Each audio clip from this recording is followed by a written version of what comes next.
우리들이 몸부쳐 살아가고 있는 터전이 흔들리고 있다는 사실은 이제 모든 사람들이 이미 경험하고 있는 현실이 되었습니다.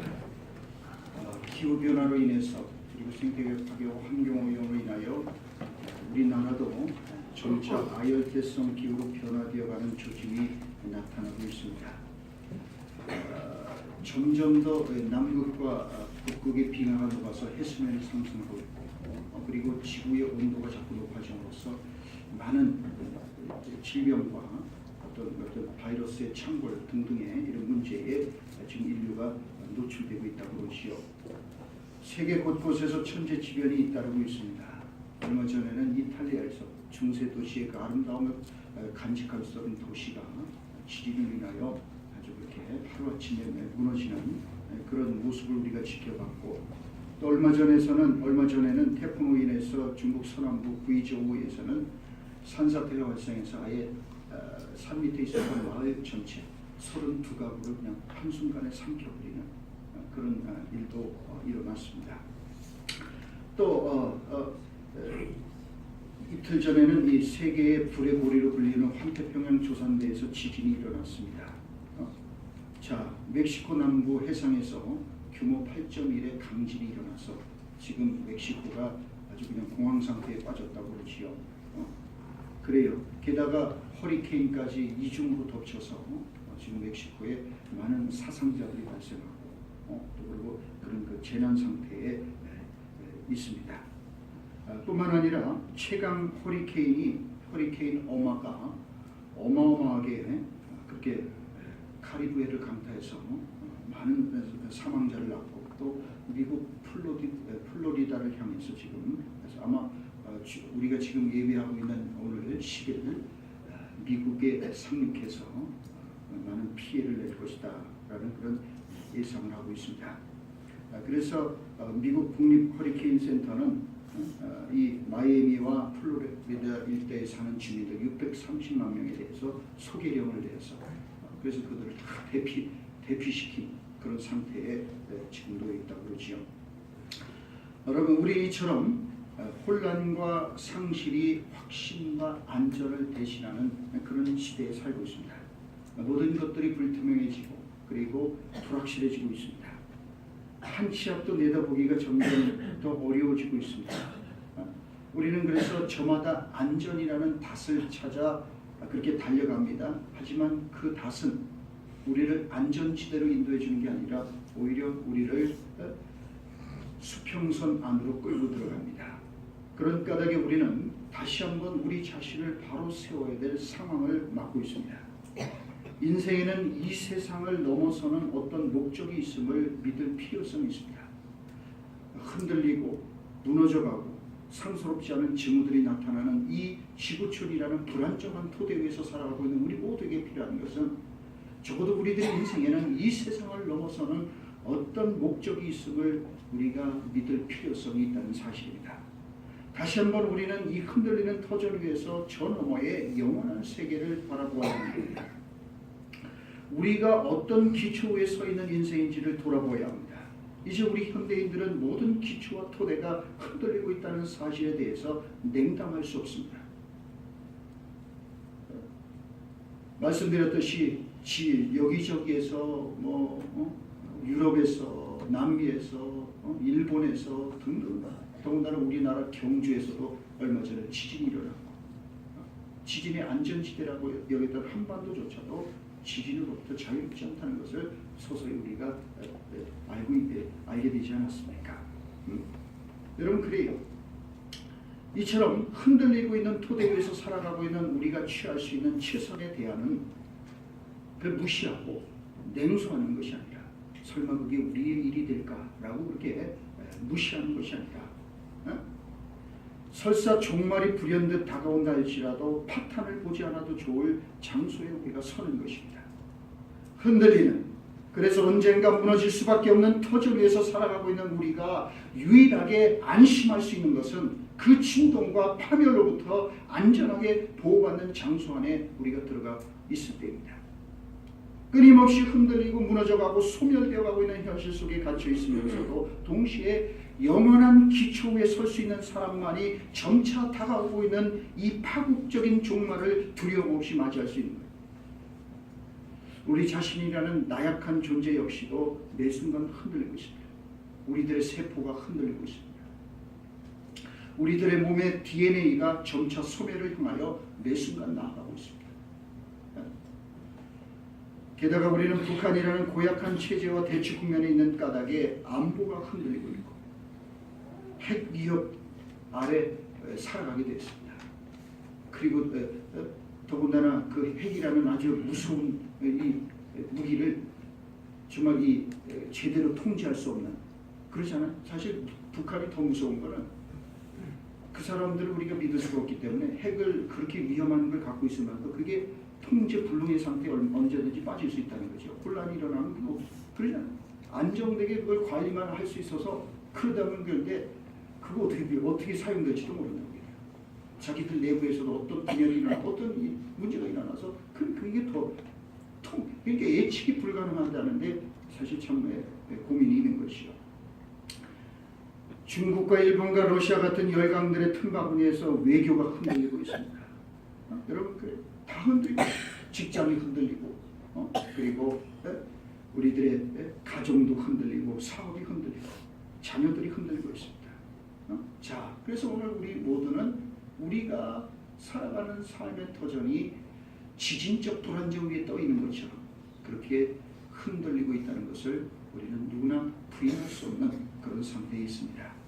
주님 오늘 말씀을 통하여 우리들이 비록 이 흔들리는 터전 위에서 그렇게 흔들리며 살아가고 있을지라도 흔들리지 않는 나라가 우리에게 주어져 있음을 생각하며 살아가야 된다고 말씀합니다. 오늘 말씀을 통하여 주님은 우리가 소망을 굳게 잡고 영원한 나라, 영원한 하나님을 향하여 나아가는 그리스도의 삶이 어떠해야 되는지에 대하여 일깨워 주십니다. 그날이 가까움을 볼수록 주님의 재림과 마지막 심판의 날이 가까워질수록 흐트러진 자세를 가다듬고 우리 자신을 영원한 토대 위에 세워야 된다고 말씀하는 거죠. 자, 오늘 본문 19절 20절 말씀을 보십시오. 그러므로 형제들아 우리가 예수의 피를 힘입어 성소에 들어갈 담력을 얻었나니 그 길은 우리를 위하여 휘장 가운데로 열어놓으신 새로운 살 길이요 휘장은 곧 그의 육체니라. 흔들리고 불확실한 세상 속에서 살아가고 있는 우리들에게 말할 수 없는 위로가 되는 소망의 말씀이 여기 기록되어 있습니다. 우리는 모두 성소에 들어갈 담력을 얻었습니다. 용기를 얻었습니다. 여러분 우리가 어떻게 해서 그 거룩하신 하나님 앞에 그 영원한 나라에 들어갈 수 있게 된 것일까요? 예수님의 보혈의 피를 힘입어서입니다. 그 지성소 곧 하나님 나라 안으로 들어가는 그 길은 예수 그리스도께서 십자가에서 우리를 대신하여 죽으심으로써 휘장 가운데 열어놓으신 바로 살길, 새로운 살길이다 라고 오늘 본문은 우리에게 말씀합니다. 지금까지 없었던 유일한 생명의 길입니다. 주님께서 십자가에 달리셔서 우리들의 죄악의 문제를 해결하시면서 다 이뤘다라고 말씀하시고 숨을 거두셨을 때 성전의 휘장이 위로부터 아래로 찢어졌고 그래서 아무도 그 휘장 넘어 거룩한 지성소 곧 하나님의 존전 앞으로 나갈 수가 없었는데 그런데 예수 그리스도께서 자신의 육체를 찢음으로써 곧 휘장을 찢음으로써 예수 그리스도 안에 길이 생겼고 예수 그리스도의 이름을 통하여서 우리는 바로 그 지성소 하나님의 존전 앞으로 나갈 수 있는 새로운 살 길을 우리가 얻게 되었다 이거예요. 여러분 그래요. 죽을 수밖에 없었던 이 운명에 처한 인류의 마지막 비상구가 바로 예수 그리스도를 통해서 난 거죠. 그래서 복음은 한마디로 말해서 없었던 길이 새로 생겨난 것입니다. 지금까지는 길이 없었어요. 살 길이 없었어요. 죄를 지은 죽을 수밖에 없는 인간은 절대로 거룩하신 하나님 앞에 나갈 수가 없어요. 나가면 죽기 때문에. 그런데 예수 그리스도께서 자신의 몸을 찢으심으로써 예수 그리스도 안에서 우리가 새로운 살 길을 얻었어요. 예수 그리스도를 통해서 우리가 그래서 하나님 앞에 나가는 그런 길을 얻게 된 것입니다. 예수 그리스도의 육체야말로 휘장을 관통하는 바로 그 길입니다. 자, 이것이 바로 십자가의 축복입니다. 죄사함의 은총입니다. 부활하신 예수님께서 우리들을 위하여 그리로 앞서 들어가셨습니다. 이처럼 예수님께서 우리들 앞서 그곳으로 들어가셨다는 사실이 얼마나 큰 위로와 소망이 되는 사건인지 모릅니다. 왜 그렇습니까? 이제 누구든지 예수님께서 처음 길이 되어주시고 문이 되어주셨기 때문에 그 길과 문으로 우리는 안심하고 영원한 나라로 들어갈 수 있게 되었기 때문입니다. 그래서 예수 그리스도께서는 나는 양의 문이다 그러지 않아요. 나는 길이고 진리고 생명이 나로 말미암지 않고는 아버지께 올 자가 없다. 예수님께서 바로 그 길이고 예수님께서 바로 그 문이 되셔서 우리는 예수 그리스도를 통하여서 비로소 영원한 성소, 흔들리지 않는 나라, 이 세상이 파국을 맞이한다 할지라도 설사 이 한반도에 핵전쟁이 일어나서 모든 게 한순간에 살아서 재가 된다 할지라도 그래도 무너지지 않는 영원한 처소가 우리에게 준비되어 있다는 거예요. 아멘. 역사상 그 누구도 죽음이라는 차디찬 휘장을 찢고 저 넘어 영원한 생명의 세계로 들어가 본 일이 없습니다. 오직 예수님께서만이 죽음을 이기시고 부활하셔서 휘장 안으로 들어가셨습니다. 그래서 21절은 이렇게 말씀합니다. 또 하나님의 집 다스리는 큰 제사장이 계시네. 구속사역을 마치 성취하신 후 승천하신 그리스도께서는 지금 하나님의 영광의 보좌 우편에 앉아 온 교회를 다스리시며 성도들을 위하여 중보하고 계시는 대제사장, 큰 제사장으로 지금 계십니다. 그분이 미리 부활하셔서 그 영원한 나라에 들어가 계셔서 그래서 그렇게 우리를 위하여 지금 이 순간도 중보하고 계신다는 거예요. 그러므로 우리는 예수님께서 앞서 들어가셔서 준비하신 길을 안심하고 따라가면 되는 겁니다. 그래서 주님은 요한복음 14장 1절로 3절에서 우리에게 이렇게 말씀하십니다. 너희는 마음에 근심하지 말라. 하나님을 믿으니 또 나를 믿으라. 내 아버지 집에는 거할 곳이 많도다. 그렇지 않으면 너희에게 말을 일렀으리라. 내가 너희를 위하여 처소를 예비하러 가노니 가서 너희를 위하여 처소를 예비하며 내가 다시 와서 너희를 내게로 영접하여 나 있는 곳에 너희도 있게 하리라. 아멘. 우리 주님께서 앞서가셨어. 그 영원한 나라에 영원한 나라를 여셨고 그리고 이미 우리를 위한 처소를 예비하고 우리를 위해서 기다린다라고 말씀합니다. 그런 까닭에 우리는 이 흔들리고 언젠가는 파국을 맞이할 수밖에 없는 세상에는 그 어떠한 소망도 없다는 사실을 우리가 잊지 말아야 합니다. 침울할 수밖에 없는 언젠가는 여러분 모든 시작이 있는 것은 끝이 있게 마련이에요. 인간도 생로병사의 사이클을 따라서 반드시 소멸의 길을 걷게 돼 있어요. 이 세상에 존재하는 모든 것들은 엔트로피의 법칙에 따라서 계속해서 소멸을 향하여 불안정 속에서 흔들리는 거예요. 그리고 결국은 언젠가는 소멸해요. 그죠? 이 세상 이치가 그렇지 않습니까? 번성했다가 다 흥망성쇠의 길을 가는 거죠. 이 시간 속에서 다 그렇게 하나둘 소멸을 향하여 나아가고 있는 거죠. 자, 그렇습니다. 그렇기 때문에 우리는 이 세상에서 답을 찾아서는 안 된다는 겁니다. 그렇다면 우리는 왜 이 흔들리는 세상에서 소망을 찾아서는 안 되는 걸까요? 애당초 이 흔들리는 세상, 무너져가고 소멸하는 이 세상에는 답이 없기 때문입니다. 오늘 우리 현대인들의 비극은 찾을 수 없는 여기에서 이 흔들리는 세상 위에서 소망을 찾고 답을 찾고 있다는 것입니다. 찾을 수 없는 곳에서 인생의 행복과 만족 그리고 기쁨과 평화를 찾아 헤매고 있습니다. 그래서 찾지 못하고 있는 겁니다. 많은 사람들이 이 세상의 것에 소망을 두기 때문에 그 세상의 소망이 무너질 때 함께 무너지는 경험을 하는 거예요. 흔들리는 세상은 우리를 구원할 수 없습니다. 세상에 아무리 좋은 것들이 있지라도 우리에게 진정한 행복과 만족을 줄 수 없습니다. 세상은 우리를 시원하게 해줄 수 없습니다. 세상은 우리에게 참된 만족을 줄 수 없습니다. 여러분, 하나님께서는 우리를 하나님 이하의 것으로는 결코 만족할 수 없도록 창조하셨습니다. 그러므로 세상에서 우리들의 행복과 존재의 의미를 찾지 마십시오. 세상에서 길을 찾지 마십시오. 애당초 길이 없습니다. 사람에게서 답을 찾지 마십시오. 돈과 물질과 권력과 인기와 명예에서 소망을 찾지 마십시오. 결코 우리는 찾지 못할 것입니다. 이 세상에 소망을 두면 우리는 반드시 100% 배반을 경험하게 될 것입니다. 자, 사람들은 위대한 것 위에 자신의 인생을 세우고자 합니다. 하지만 이 모든 것들은 다 무너질 것입니다. 영원한 것이 위대한 것입니다. 아멘. 위대한 것에 우리들의 인생을 드리는 것이 아니라 영원한 것에 우리들의 인생을 드려야 합니다. 아멘. 우리는 위대한 것에 초점을 맞추고 사는 게 아니라 영원한 것에 초점을 맞추고 살아요. 아멘. 영원하신 그리스도, 영원한 그 나라에 우리가 소망을 두고 살아야 될 이유가 여기 있습니다.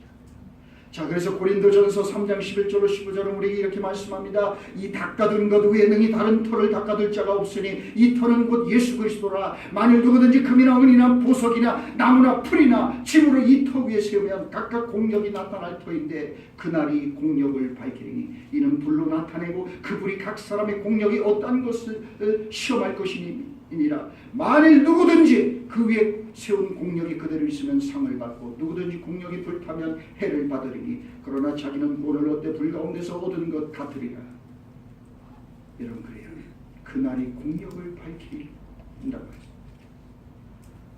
어떤 사람은 은이나 보석이나 나무나 풀이나 집으로 그 터 위에 자신의 인생의 집을 채웁니다. 그리고 그날이 왔을 때 불의 테스트를 겪게 되는데 불의 심판 앞에 설 때 다 타버립니다. 오직 불에 타지 않는 것만 남게 된다는 거예요. 그래서 그날이 공력을 밝히게 된다는 거죠. 그래서 각 사람의 공력이 어떤 것인지 시험할 것이다 라고 말씀하는 거죠. 여러분, 그래서 우리는 타버릴 것을 위해서 살지 말아야 합니다. 이 세상이 불탈 때, 불의 심판이 돼서 정말 불타게 될 때, 그 불의 심판이 어떤 종류일 것인지 모르지만 이 세상이 불타게 될 때, 그때 타서 죄가 돼버리는 것을 위해서 우리 한 번밖에 없는 인생을 걸지 말아야 된다는 거예요. 썩어질 것을 위하여 한 번밖에 없는 인생을 올인하지 말아야 합니다. 없어질 것에 목숨을 걸고 매달리지 말아야 합니다. 화장장 소각로에 들어가서 한 줌 채로 변할 것을 위하여 목숨을 걸지 말아야 합니다.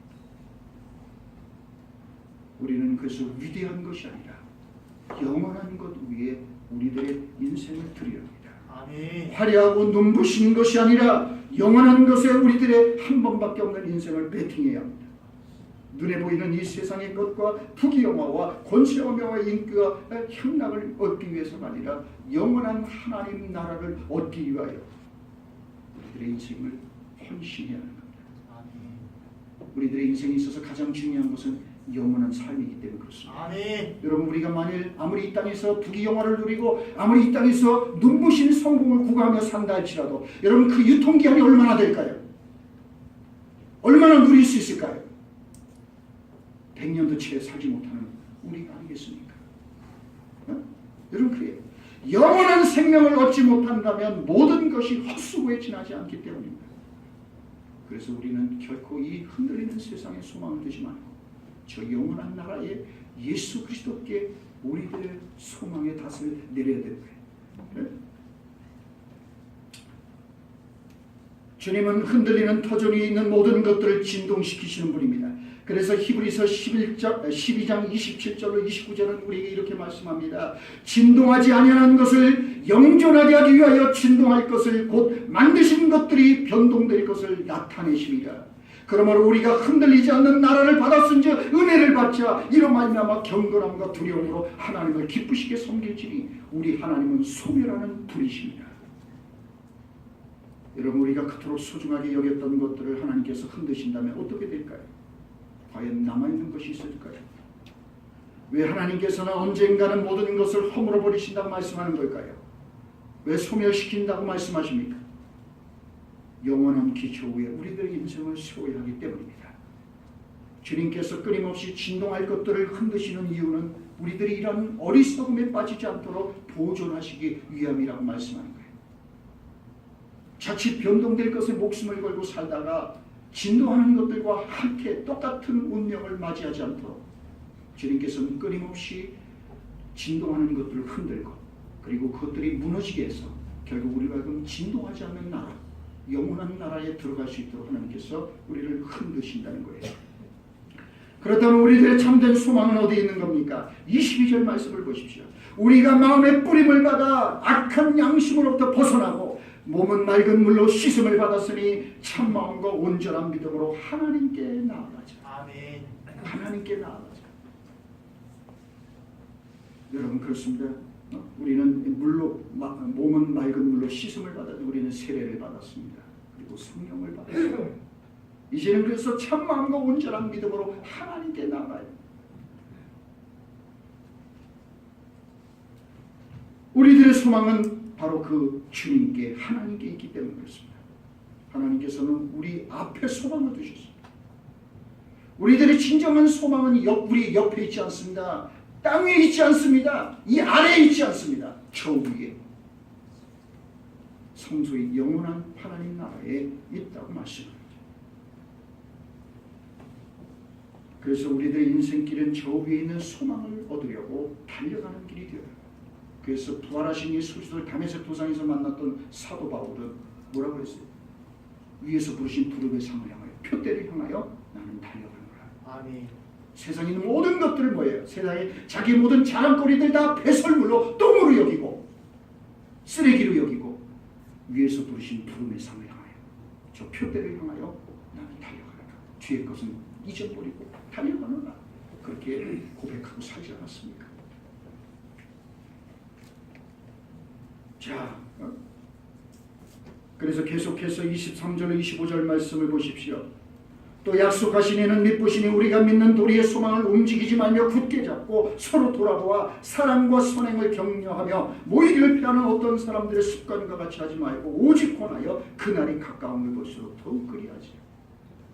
그런 까닭에 이 모든 것들이 흔들리고 무너져가고 있는 상스럽지 않은 징후들을 우리가 날마다 지구촌 도처에서 목격하고 있는 이 시점에서 우리는 과연 어떻게 살아가야 되는지를 23절 25절 말씀을 일깨워줍니다. 결국 오늘 본문 말씀이 던지고 있는 메시지는 우리 인간들이야말로 거짓 위안과 안전장치들을 버리고 소망의 피난처이신 하나님께로 나가야 하고 주님께 우리들의 소망을 두고 살아가야 된다고 말씀합니다. 여러분 그래서 모든 것이 진동되고 흔들리고 있는 이 시대에 우리들이 가장 먼저 회복해야 될 것 가운데 하나가 무엇일까요? 그것은 바로 경건과 두려움이라고 말씀합니다.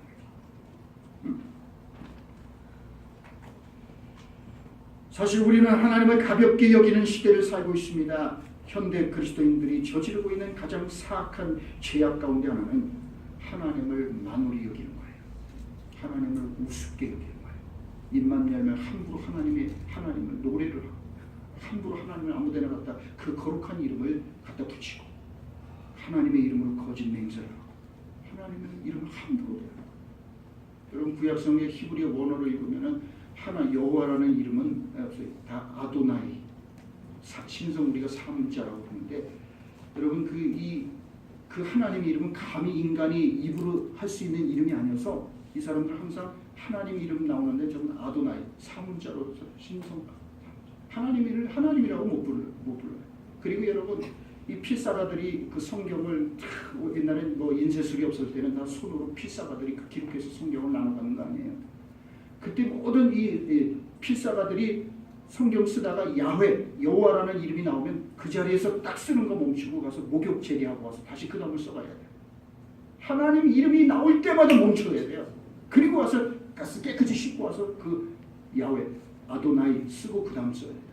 하나님. 그러니까 여러분 옛날에 이 신앙생활하던 이 우리의 선조들은 말이죠. 그 이름 앞에서 사실 두렵고 떨림이 있었어요. 함부로 그 이름 부르지 않았어요. 내 이름 하나님의 이름은 망령되 일컫지 말라. 그렇기 때문에 함부로 부르지 않았어요. 그래서 오늘 우리 현대 그리스도인들은 사실은 하나님을 우리가 아주 가볍게 여기는 시대에 살았어요. 하나님께 대한 경외감을 우리가 잃어버리고 있습니다. 이것이 오늘 우리 현대 그리스도인들이 직면하고 있는 영적인 위기일 거예요. 현대인들은 더 이상 하나님을 두려워하지 않습니다. 불필요한 존재를 여깁니다. 여러분 그렇습니다. 그리스도인들도 상당 부분 그렇고요. 그래서 믿음이 흔들리고 있습니다. 소망이 희미해지고 있습니다. 모이기를 피하는 습관으로 나타납니다. 그래서 오늘 본문은 모이기를 피하는 어떤 사람들의 습관을 쫓지 말고 그날이 가까움을 볼수록 더욱 모이기에 힘쓰고 더욱 경건과 두려움으로 하나님 앞에 서 있어야 된다라고 우리에게 말씀하는 거예요. 응? 수많은 사람들이 주일 성수 생활을 무시합니다. 11조 생활을 우습게 여깁니다. 괜찮고 그걸 무시해도 하나님이 명하는 것을 우리가 무시해도 괜찮을 거죠. 당장은 아무 일이 일어나지 않으니까 사람들은 우습게 여겨요. 아, 이렇게 살아도 되는가 보다 착각합니다. 죄를 두려워하지 않습니다. 하루하루 더 가까이 오고 있는 그날을 위하여 준비하지 않습니다. 마치 홍수로 심판할 것이라는 하나님의 예고를 들었지만 경고를 무시하지만 그걸 무시하고 자신들의 삶에 몰두했다가 정말 40주 40년 홍수의 심판이 왔을 때 후회하면서 심판을 받았던 이 노아의 홍수시대의 사람들처럼 말입니다. 사람들은 더 이상 하나님을 두려워하지 않고 그래서 다가오고 있는 심판과 주님의 재림도 두려워하지 않습니다. 당장 일어날지도 모르는 핵전쟁에 대해서는 두려워하면서도 혹시라도 자신의 몸에 중환병이 생기지는 않을까 하는 건강에 대한 염려증은 우리가 가지고 살면서도 영원한 죽음과 심판에 대해서는 우리들은 두려움을 잃어버렸습니다. 우리는 그래서 우리 자신의 상태에 대해서 조금의 고민도 없이 이렇게 살아도 아무 문제가 없는 것처럼 그렇게 우리가 느끼며 살아가고 있는 건 아닌지 우리가 돌아봐야 될 시점입니다. 거듭 반복해서 우리는 파스칼에 했던 말을 기억할 필요가 있습니다. 파스칼은 우리에게 그런 귀한 말을 우리에게 남겨주고 있어요. 인간에게 있어서 자신의 상태보다 중요한 것은 없으며 영원처럼 무서운 것은 없다. 인간에게 있어서 자신의 상태보다 중요한 것은 없으며 영원처럼 무서운 것은 없다. 여러분 우리 자신이 지금 어떤 상태인지를 아는 것보다 더 중요한 것은 없습니다. 그럼 우리 자신의 상태를 우리는 끊임없이 물어야 돼요. 지금 나 자신의 영적인 상태는 어떻습니까? 내 신앙의 상태는 어떻습니까? 오늘 밤에 주님께서 오셔도 괜찮은 상태입니까? 우리의 봉사 생활의 상태는 어떻습니까? 나의 믿음의 상태는 어떻습니까? 우리는 우리의 재정 상태는 굉장히 민감하고 우리가 가지고 있는 어떤 혹시 주식 시세에 대해서는 굉장히 날마다 민감하며 그래서 아주 촉각을 곤두세우면서 그걸 바라보고 살지는 않습니까? 그러나 정작 우리의 영혼의 상태 하나님 앞에서 나는 과연 어떤 상태인지에 대해서는 우리는 날마다 체크하고 삽니까? 이렇게 믿어도 되는 걸까? 이렇게 살아도 괜찮은 걸까라는 그런 물음이 우리에게 있습니까? 지금 우리는 거룩한 두려움을 잃어버린 채 살아가고 있습니다. 그래서 우리 자신의 누추한 상태를 알지 못합니다. 성경에는 창세기 3장 10절에 처음으로 두려움이라는 단어가 나옵니다. 하나님께서는 분명 선악을 알게 하는 나무의 실과는 따먹지 말라 내가 먹는 날에는 죽으리라라고 아담에게 말씀하셨습니다. 그런데 이 말을 믿지 않고 그 말을 무시하고 선악과를 따먹습니다. 그리고 나서 비로소 자신들이 벌거벗고 범죄했다는 사실을 깨닫고 그리고는 죄지은 걸 깨닫고 하나님 앞에 숨습니다. 하나님께서 그를 기뻐하지 않으실 것을 알았기 때문입니다. 그래서 그날 서늘한 바람이 불고 해가 질 때 하나님께서 에덴 동산을 거기다가 아담을 찾아와서 묻습니다. 아담아, 네가 어디 있느냐? 하나님께서 찾으실 때 아담은 두려워서 숨었다고 말합니다. 두려워서 숨었나이다. 그렇게 대답합니다. 자신의 비참하고 비루한 상태를 뒤늦게라도 깨달았기 때문이었습니다. 두려움은 곧 심판에 대한 두려움입니다. 자신의 상태에 대한 두려움입니다. 두려움의 뿌리는 죄입니다. 죄에 대한 심판이 두려운 거예요. 왜냐하면 그 죄의 문제를 우리는 스스로를 죽었다 깨나도 해결할 수가 없기 때문에 심판의 결과는 사망입니다. 그 사망에 가지는 죄인의 반응이 바로 두려움인 겁니다. 그런 까닭에 우리 안에 내재되어 있는 불안과 두려움이 축복입니다. 우리들의 현재의 상태를 일깨워주는 고마운 스승입니다. 우리에게 두려움과 불안이 없다면 우리는 사실 결코 살아남을 수 없고 소망이 없기 때문에 그렇습니다. 여러분, 두려움과 불안은 우리들의 상태를 깨닫게 해서 하나님께로 인도해주는 몽학선생과 같은 존재입니다. 빌립보서 2장 12절은 그래서 우리에게 이렇게 말씀합니다. 두렵고 떨림으로 너희 구원을 이루라. 두렵고 떨림으로. 우리의 구원은 두렵고 떨림으로 이루어가야 됩니다. 아멘. 두렵고 떨림이 없어요. 우리에게 이 두렵고 떨림이 없어요. 이 마음을 잃어버려서는 안 됩니다. 하나님께 대한 두려운 마음이 없는 사람은 죽을 사람과 같습니다. 왜요? 이미 심판을 받아버린 사람이기 때문에 그래요. 두렵고 떨림을 잃어버린 사람은 이제 하나님의 심판도 두려워하지 않습니다. 죄도 두려워하지 않습니다. 자신의 상태에 대해서 더 이상 고민하지도 않습니다. 그렇기 때문에 그는 이미 심판을 받아버린 사람입니다. 두려워하는 마음, 떨리는 마음이 있다는 것은 하나님을 무서워할 줄 안다는 겁니다. 그렇기 때문에 소망이 있는 거예요. 영원한 나라에서 오는 호출에 응답하고 반응할 수 있는 소망이 있다는 거예요. 여러분 그렇습니다. 죄에 대한 심판과 무서운 사망의 저주를 두려워하는 것, 이것이 바로 구원의 시작이며 경건의 출발점인 것입니다. 아멘. 그래서 두려움이 없는 사람, 두려움을 잃어버린 사람은 더 이상 소망이 없는 거예요. 자, 그래요. 그래서 사람들은 세상에서 당하는 재난과 질병과 전쟁과 환난과 지진을 두려워하지만 정작 우리가 두려워야 될 것은 여러분 우리가 영원한 것에 대한 두려움, 하나님의 심판에 대한 두려움.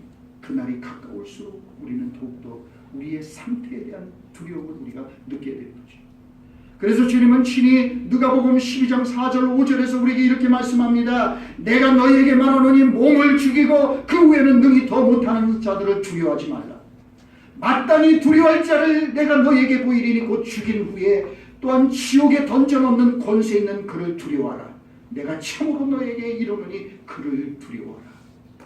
우리가 정말로 두려워야 될 것은 이 세상에서 우리를 감옥에 보내고 우리의 몸을 죽이는 그런 사람들이 아니라, 그런 권력이 아니라 영원한 심판 앞에 심판하실 그 영원한 법을 정말 우리가 두려워야 된다.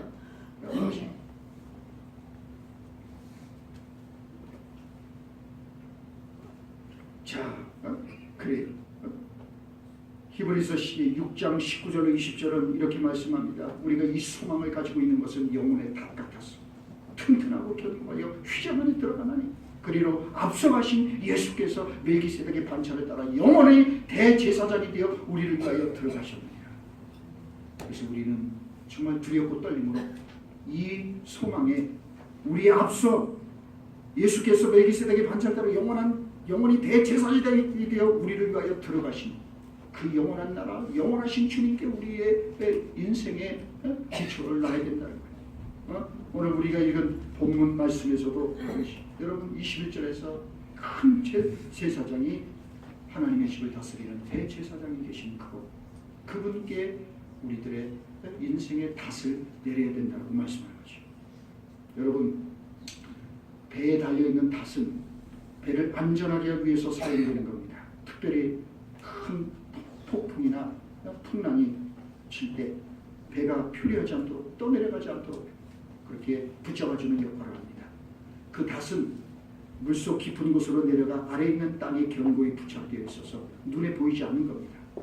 바람이 불고 파도가 그 배에 부딪힐 수 있습니다. 배는 그 바람과 파도에도 견디게 되고 그 배 바깥에 있는 그 바로 닷에 의해서 떠내려가지 않고 견딜 수가 있는 거예요. 여러분 그렇습니다. 우리들의 소망을 예수 그리스도께 심고 영혼의 닷을 우리 주님께 내릴 때 안정점이 없어서 물 위에 떠 있는 배가 파도에 요동하고 흔들리는, 그렇죠. 우리 흔들리던 인생입니다.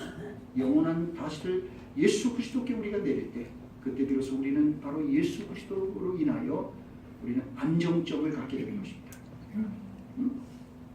자, 그래요. 그래서 이 영혼의 닷줄은 휘장 안에 들어가신 예수님께로 우리를 고정시켜주는 거예요. 그래서 이 흔들리는 터전 위에 있을지라도 예수 그리스도께 닷을 내린 인생은 결국 이 세상이 침몰하고 파멸할 때도 결코 떠내려가지 않게 되는 겁니다. 여러분, 우리 안에는 다시 말씀드리지만 그것 또한 안정점도 없습니다. 그러나 우리 밖에 요동치 않는 영원한 안정점과 반석이 있습니다. 우리 앞서 성소로 가신 부활하셔서 죽음의 역사의 마지막 말이 아님을 직접 보여주시고 들어가셔서 대제사장이 되시고 우리를 위하여 지금도 우편 보좌에 앉아서 중보하고 계시는 그 영원하신 그리스도가 계시는 바로 그 주님께 우리의 인생의 탓을 내려서 정박할 때 비로소 우리는 이 시간들 속에서 풍랑과 시련과 파도에도 불구하고 결국 우리는 침몰하지 않을 수 있게 되는 것입니다. 예수님은 흔들리지 않는 영원한 기초입니다. 진동치 않는 유일한 토대입니다. 이제 세상은 점점 더 흔들릴 겁니다. 점점 더 요동칠 것입니다. 그리고 우리 앞에 어떤 일이 일어날지 아무도 우리는 모릅니다. 예수 그리스도는 흔들리고 서서히 붕괴되어 가고 있는 우리들의 세계 안에 들어오셨고 지금도 우리와 함께하고 계십니다. 그러므로 예수 그리스도 안에 서는 것만이 흔들리며 붕괴하가는 세상의 현실에 직면할 수 있는 유일한 대안이라는 걸 우리가 잊지 말아야 합니다. 모든 것이 흔들리고 무너져가고 있는 토대 위에 서 있으면서도 동시에 흔들리지 않는 영원한 나라, 영원한 기초에 서 있는 사람만이 불현듯 다가올 우리들의 인생의 마지막 종말을 담대하게 맞이할 수가 있게 되는 것입니다. 여러분, 우리는 누구나 소멸의 운명 앞에 설 수밖에 없습니다. 현대인들은 어떻게 해서든 간에 종말로부터 눈을 돌리려고 합니다. 그래서 병원에 가서도 사자가 들어가 죽을 사자를 연상하기 때문에 사체는 없습니다. 그런다고 그게 가려지는 거예요. 그리고 대부분 영안실은 저 병원 뒤에 잘 안 보이는 구석이다. 아니면 지하에 치고 죽음이라는 것을 가능한 외면할 수 있도록 보이지 않는 것을 감추고 싶고 죽을 사자를 떠올리지 않도록 사칭도 없애버리고 그렇게 한다고 해서 가려지는 거예요. 이미 우리들의 몸 안에 종말이 진행되어 가고 있기 때문입니다. 따지고 보면 우리는 모두 다 걸어다니는 종말이라고 할 수 있습니다.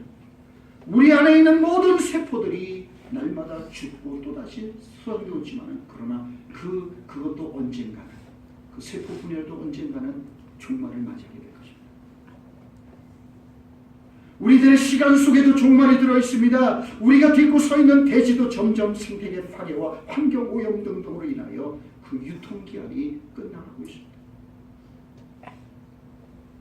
그러므로 우리는 결코 종말의 현실을 외면하려고 해서는 안 됩니다.